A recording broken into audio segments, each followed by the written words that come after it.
पंचतंत्र की कहानी। हाथी और बंदर। एक घने जंगल में एक बंदर और एक हाथी रहते थे।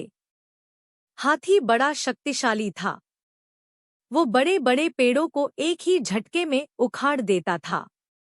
बंदर काफी दुबला पतला, लेकिन वो बड़ा ही फुर्तीला और तेज था। दिन भर बंदर जंगल के पेड़ों पर उछल कूद करता रहता था। बंदर और हाथी दोनों को ही अपने गुणों पर बड़ा ही घमंड था। दोनों ही एक दूसरे से खुद को ज्यादा अच्छा मानते थे। इस वजह से दोनों में हमेशा बहस होती रहती थी। उसी जंगल में एक उल्लू भी रहता था, जो अक्सर बंदर और हाथी की हरकतें देखता था। वह इन दोनों के लड़ाई झगड़े से परेशान हो गया था। एक दिन उस उल्लू ने उन दोनों से कहा, जिस तरह तुम दोनों लड़ते हो, इससे कोई फैसला नहीं होने वाला है। तुम दोनों एक प्रतियोगिता के जरिए आसानी से यह फैसला कर सकते हो कि तुम दोनों में सबसे शक्तिशाली कौन है।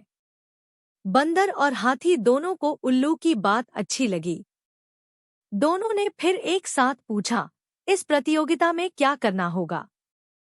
उल्लू ने कहा, इस जंगल को पार करने पर एक दूसरा जंगल आता है, जहां पर एक काफी पुराना पेड़ है, जिस पर एक सोने का फल लगा हुआ है।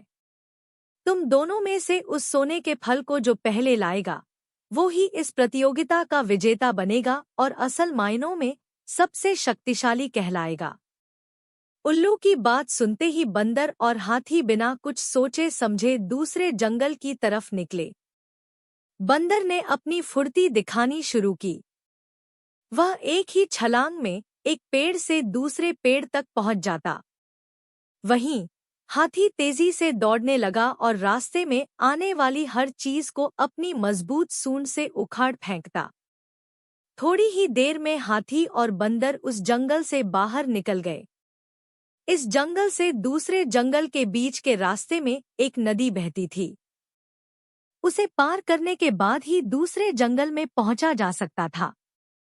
बंदर ने फिर से अपनी फुर्ती दिखाई और झट से वह नदी में कूद गया, लेकिन पानी की लहर काफी तेज थी, तो बंदर नदी में बहने लगा।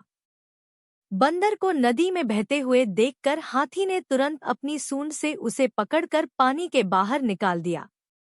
हाथी के इस व्यवहार को देखकर बंदर काफी हैरान हुआ। उसने विनम्र होकर हाथी को अपनी जान बचाने के लिए धन्यवाद कहा और अपनी हार मानते हुए हाथी को ही आगे का सफर तय करने के लिए कहा। बंदर की इस बात को सुनकर हाथी ने कहा, मैं नदी पार कर सकता हूँ। तुम भी मेरी पीठ पर बैठकर इसे पार कर लो।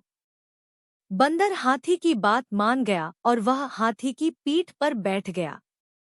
इस तरह दोनों ने नदी पार कर ली और दूसरे जंगल में पहुंच गए। फिर दोनों ने मिलकर सोने के फल वाले पेड़ को भी खोज निकाला। सबसे पहले हाथी ने अपनी सूंड से उस पेड़ को गिराना चाहा, लेकिन वह पेड़ काफी मजबूत था। हाथी के प्रहार से वो पेड़ नहीं उखड़ा। फिर हाथी ने निराश होकर कहा, मैं अब यह फल नहीं तोड़ सकता हूँ। बंदर बोला, चलो मैं भी एक बार कोशिश करके देखता हूँ। बंदर फुर्ती से उस पेड़ पर चलने लगा और उस डाली पर पहुंच गया जहां पर सोने का फूल लगा हुआ था। उसने वह फल तोड़ लिया और पेड़ के नीचे उतर गया। इसके बाद दोनों वापस नदी पार करके अपने जंगल लौट आए और उल्लू को वह सोने का फल दे दिया। फल पाने के बाद उल्लू जैसे ही इस प्रतियोगिता के लिए विजेता का नाम बोलने लगा, वैसे ही बंदर और हाथी ने मिलकर उसकी बात को रोक दिया। दोनों ने एक साथ कहा, उल्लू दादा, अब हमें विजेता का नाम जानने की आवश्यकता नहीं है। इस प्रतियोगिता को हम दोनों ने मिलकर पूरा किया है। हमें यह समझ में आ गया है कि हर किसी का गुण अपने आप में अलग और खास होता है। हमने यह भी फैसला किया है कि आगे से अब हम कभी भी इस बात पर बहस भी नहीं करेंगे और मित्र की तरह इस जंगल में रहेंगे। उल्लू को बंदर और हाथी की बात सुनकर काफी खुशी हुई। उसने दोनों से कहा, मैं तुम्हें यही समझाना चाहता था कि सभी एक दूसरे से अलग होते हैं। अलग अलग गुण और शक्तियां ही हमें एक दूसरे की मदद करने के काबिल बनाती हैं।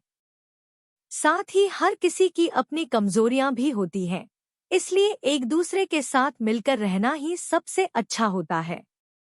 उसी दिन से हाथी और बंदर दोनों मित्र हो गए और वह जंगल में खुशी खुशी रहने लगे।